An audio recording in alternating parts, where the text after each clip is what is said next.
সারা দেশে হামে আক্রান্ত হয়ে গত ২৪ ঘন্টায় আরও ২ শিশুর মৃত্যু হয়েছে।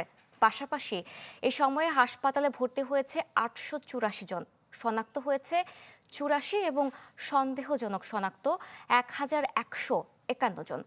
আরও জানাতে চাঁদপুর থেকে যুক্ত হচ্ছেন আল ইমরান শোভন।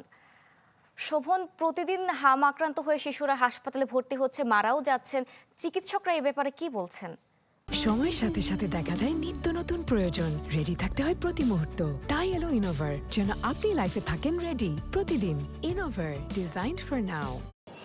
চাঁদপুরে হামের পরিস্থিতি বলতে গেলে অনেকটা অপরিবর্তিত রয়েছে। এখানে প্রতিদিন গড়ে ৮ থেকে ১০ জন শিশু হামের উপসর্গ নিয়ে হাসপাতালে ভর্তি হচ্ছেন। জেলা স্বাস্থ্য বিভাগ জানিয়েছেন তাদের তথ্য মতে চাঁদপুরে যে ৮টি উপজেলার যে স্বাস্থ্য কমপ্লেক্স রয়েছে, এই স্বাস্থ্য কমপ্লেক্সগুলিতে গত ৩-৪ মাসে ৪ শতাধিক শিশু হামের উপসর্গ নিয়ে ভর্তি হয়েছে এবং এখানে হামের যে পরীক্ষা নিরীক্ষার যে স্থানীয় যে সাপোর্ট এটি না থাকার কারণে তাদেরকে ঢাকা থেকে হামের বিষয়টি নিশ্চিত হতে হয় এবং এ পর্যন্ত ৬৪ জন শিশুর হামের শনাক্ত নির্ধারণ করা সম্ভব হয়েছে এবং ৩ জন শিশু হামের উপসর্গ নিয়ে মৃত্যু হয়েছে। এছাড়া আপনাকে আরেকটি বিষয় জানিয়ে রাখি, আমি এই মুহূর্তে রয়েছি চাঁদপুর ২৫০ শয্যা বিশিষ্ট জেনারেল হাসপাতালে। গত ২৪ ঘন্টায় এই হাসপাতালে ৪০ জন শিশু হামের উপসর্গ নিয়ে ভর্তি হয়েছে এবং তাদের জন্য আলাদা একটি আইসোলেশন ওয়ার্ড খোলা হয়েছে এবং সেখানে যে নির্ধারিত আসন রয়েছে সেই বেডেই চিকিৎসা দিতে চিকিৎসকরা বেশ হিমশিম খাচ্ছেন এবং অধিকাংশ শিশুকেই